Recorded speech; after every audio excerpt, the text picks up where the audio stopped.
एक दिन में मिले 68 कोरोना पॉजिटिव। दरभंगा, मधुबनी और पुड़िया कोविड-19 प्रभावित जिला की सूची में शामिल। बिहार में सोमवार को कोरोना संक्रमण के 68 नए मामले सामने आए, जिसके साथ प्रदेश में कोविड-19 से संक्रमित मामले अब बढ़कर 345 हो गए हैं। स्वास्थ्य विभाग के प्रधान सचिव संजय कुमार ने सोमवार को बताया कि कोरोना वायरस संक्रमण के ताजा मामलों में मुंगेर जिले में 22, रोहतास में 16, भोजपुर में 7, पटना में 6, मधुबनी एवं औरंगाबाद में 5-5, लखीसराय में 3 तथा सारण, दरभंगा, नवादा एवं पुड़िया में 1-1 मामले शामिल हैं। संजय कुमार ने बताया कि मुंगेर जिले में कोरोना वायरस संक्रमण के जो 22 नए मामले सामने आए हैं, उनमें 10 पुरुष तथा 12 महिलाएं शामिल हैं, जिनकी उम्र 7 से 45 साल के बीच है। संजय ने बताया कि इसके अलावा रोहतास जिले में 14 पुरुष एवं 2 महिलाओं में, भोजपुर जिले में 5 पुरुष तथा 2 महिलाओं में कोरोना वायरस के संक्रमण की पुष्टि हुई है। इनमें 1.5 साल की 2 बच्चियां हैं। उन्होंने बताया कि पटना जिले में 5 पुरुष एवं महिला, जबकि मधुबनी जिले में 3 पुरुष 2 महिला तथा औरंगाबाद जिले में 4 पुरुष एवं 1 महिला में कोविड-19 की पुष्टि हुई है। उन्होंने बताया कि इसी तरह लखीसराय में 2 पुरुष तथा 1 महिला, नवादा में 1 महिला, सारण, दरभंगा तथा पुड़िया में 1-1 पुरुष में इस वायरस की पुष्टि हुई है। संजय ने बताया कि इन सभी मामलों के संपर्कों के बारे में पता लगाया जा रहा है। गौरतलब है कि पटना एम्स में कोरोना संक्रमित मुंगेर जिला निवासी 1 मरीज की गत तथा वैशाली जिला निवासी 1 मरीज की शुक्रवार को मौत हो गई थी। बिहार के कुल 38 जिलों में से 25 जिले कोविड-19 प्रभावित हो गए हैं। ओमान से लौटे सिवान निवासी 1 मरीज के संपर्क में बीते दिनों आने से अब तक 23 लोगों में कोरोना वायरस संक्रमण की पुष्टि हो चुकी है। वहीं कतर से लौटे मुंगेर निवासी 1 मरीज की 21 मार्च को पटना एम्स में मौत हो गई थी। उसके संपर्क में आए 11 लोगों में कोरोना वायरस संक्रमण की पुष्टि हुई थी। बिहार में अब तक 18,179 कोरोना संदिग्ध सैंपल की जांच की जा चुकी है और कोरोना संक्रमित 57 मरीज ठीक हो चुके हैं।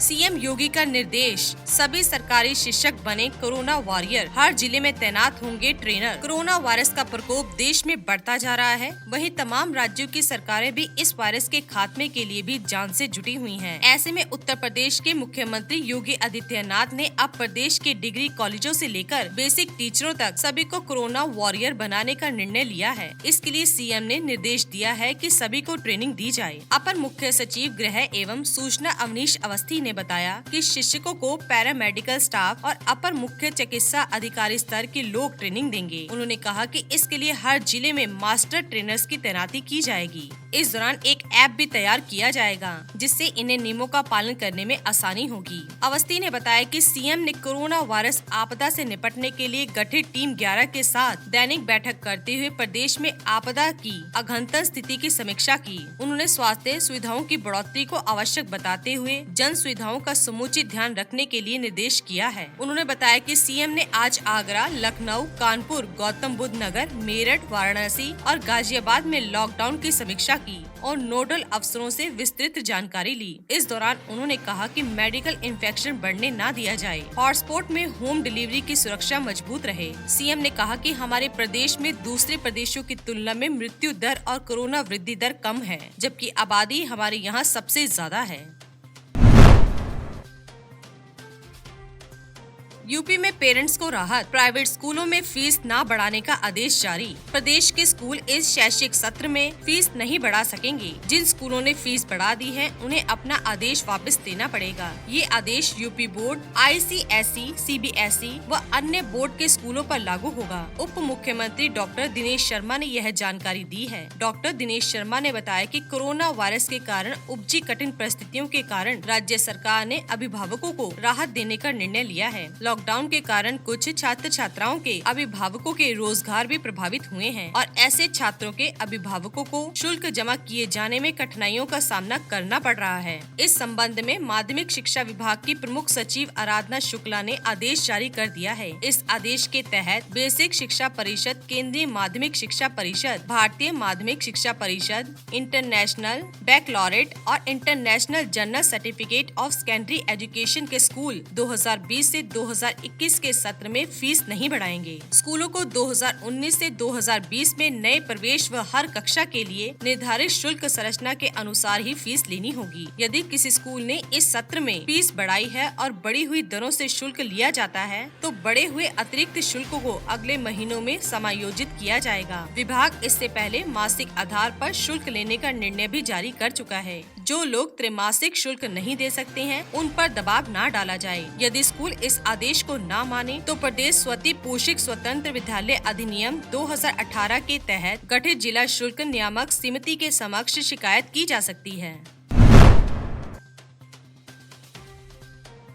कोरोना महामारी के बीच सीएम योगी आदित्यनाथ का आदेश, हर जिले में 15,000 से 25,000 क्षमता वाले पृथकवास केंद्र खोले जाएंगे। उत्तर प्रदेश के मुख्यमंत्री योगी आदित्यनाथ ने सोमवार को कहा कि पृथकवास केंद्र में राष्ट्रीय कैडेट कोर के परिषद स्वयं सेवकों को तैनात किया जाए। इसके साथ ही योगी ने कोविड और नॉन कोविड अस्पतालों को अलग अलग परिसरों में बनाए जाने के निर्देश दिए हैं। मुख्यमंत्री ने कहा कि लॉकडाउन व्यवस्था का प्रभावी पालन सुनिश्चित कराया जाए। उन्होंने कहा कि मंडी खुले स्थानों पर लगवाई जाए तथा इनमें सामाजिक मेल जोल की दूरी का विशेष ध्यान रखा जाए। योगी ने कहा कि होम डिलीवरी में लगे लोगों का मेडिकल टेस्ट भी कराया जाए और प्रत्येक जनपद में 15,000 से 25,000 क्षमता के पृथकवास केंद्र एवं आश्रय स्थल की व्यवस्था सुनिश्चित की जाए। उन्होंने कहा कि पृथकवास में रखे गए लोगों के नाम, पता, मोबाइल नंबर युक्त सूची तैयार की जाए। इसके अलावा इन केंद्रों पर अच्छे व पर्याप्त भोजन एवं पेयजल की व्यवस्था सुनिश्चित की जाए। मुख्यमंत्री योगी सोमवार को यहां अपने सरकारी आवास पर आहूत एक उच्च स्तरीय बैठक में लॉकडाउन व्यवस्था की समीक्षा की। उन्होंने कहा कि प्रदेश में अन्य राज्यों से आने वाले प्रवासी मजदूरों को निश्चित रूप से पृथकवास में भेजा जाए और इससे पूर्व सभी श्रमिकों की मेडिकल जांच भी सुनिश्चित कराई जाए। उन्होंने कहा कि पृथकवास केंद्रों पर एनसीसी के प्रशिक्षित स्वयं सेवक तैनात किए जाएं। डेडिकेटेड कोविड अस्पताल बनाए जाने पर बल देते हुए उन्होंने कोविड अस्पतालों और नॉन कोविड अस्पतालों को अलग अलग परिसरों में बनाए जाने के निर्देश दिए हैं। 4 मई से बिहार में खुलेगा लॉकडाउन, नीतीश बोले केंद्र सरकार जो फैसला लेगा हम मानेंगे। कोरोना संक्रमण के हॉटस्पॉट जोन में 3 मई के बाद लॉकडाउन बढ़ना तय है। बाकी क्षेत्रों में लॉकडाउन खुल सकेगा। हालांकि इसका आखिरी फैसला राज्य सरकारों का ही होगा। प्रधानमंत्री नरेंद्र मोदी और मुख्यमंत्रियों के बीच सोमवार को वीडियो कॉन्फ्रेंसिंग के जरिए हुई बैठक में इसकी सहमति बनी। बैठक के बाद पुडुचेरी के मुख्यमंत्री वी नारायण स्वामी ने कहा कि ज्यादातर मुख्यमंत्री 3 मई के बाद लॉकडाउन बढ़ाने के पक्ष में हैं। हालांकि इसके साथ ही धीरे धीरे आर्थिक गतिविधियां भी शुरू करने की मांग उठी। मुख्यमंत्री नीतीश कुमार ने कहा कि लॉकडाउन कब तक जारी रहना है, यह निर्णय केंद्र सरकार को करना है। इस मामले में विशेषज्ञों की राय ली जा सकती है। केंद्र सरकार का लॉकडाउन के संबंध में जो भी फैसला होगा हम उसका अनुपालन करेंगे। लॉकडाउन के कारण न सिर्फ कोरोना संक्रमित बल्कि अन्य बीमारियों को भी रोकने में मदद मिली है। इधर बिहार के मुख्य सचिव ने भी कहा कि बिहार सरकार अपनी ओर से कोई गाइडलाइन जारी नहीं करने जा रही। फिलहाल हम लोग स्थिति पर नजर रखे हुए हैं। आज भी खराब रह सकता है मौसम, धूल भरी आंधी और बारिश की चेतावनी। मौसम विभाग ने मंगलवार को भी उत्तर प्रदेश के कुछ स्थानों पर 30 से 40 किलोमीटर प्रति घंटे की रफ्तार से धूल भरी आंधी चलने और गरज के साथ बारिश होने की चेतावनी जारी की है। मौसम निदेशक जेपी गुप्त ने बताया कि अगले 3 दिन प्रदेश में आंधी पानी का यह क्रम रुक रुक कर जारी रह सकता है। आंचलिक मौसम विज्ञान केंद्र से मिली जानकारी के अनुसार रविवार की रात और सोमवार की दोपहर प्रदेश के विभिन्न हिस्सों में आंधी आई और बारिश हुई। इस दौरान पश्चिमी यूपी के अधिकांश हिस्सों में और पूर्वी अंचलों में कई स्थानों पर गरज चमक के साथ बारिश हुई। राज्य के कुछ अंचलों में ओलावृष्टि भी हुई। रविवार की शाम से सोमवार की सुबह तक प्रदेश में सबसे अधिक 6-6 सेंटीमीटर बारिश बहेड़ी में हुई। राज्य के कुछ अंचलों में ओलावृष्टि भी हुई। इस आंधी पानी की वजह से अप्रैल के आखिरी हफ्ते में जहां एक और किसानों को फसल कटाई चरम पर होने की वजह से खासा नुकसान हुआ, वहीं गर्मी से जनजीवन को थोड़ी राहत भी मिली। जिन किसानों की फसल कटने के बाद खलियान में पड़ी रही उन्हें ज्यादा नुकसान हुआ। आंधी बारिश से मुरादाबाद, मेरठ, वाराणसी, इलाहाबाद, बरेली, गोरखपुर, लखनऊ, मुरादाबाद, आगरा, मेरठ मंडलों में दिन के तापमान में खासी गिरावट दर्ज की गई। फैजाबाद, इलाहाबाद, लखनऊ, बरेली, कानपुर मंडलों में रात के तापमान में भी गिरावट आई और यह सामान्य से कम दर्ज हुआ। इसी के साथ ही दोस्तों, अगर आपको ये वीडियो पसंद आया हो तो इसे आप लाइक कीजिए, अपने दोस्तों और रिश्तेदारों के साथ शेयर कीजिए और सब्सक्राइब कीजिए। साथ ही साथ बेल आइकन को प्रेस करें ताकि नया नोटिफिकेशन आप तक सबसे पहले पहुंच सके। धन्यवाद दोस्तों।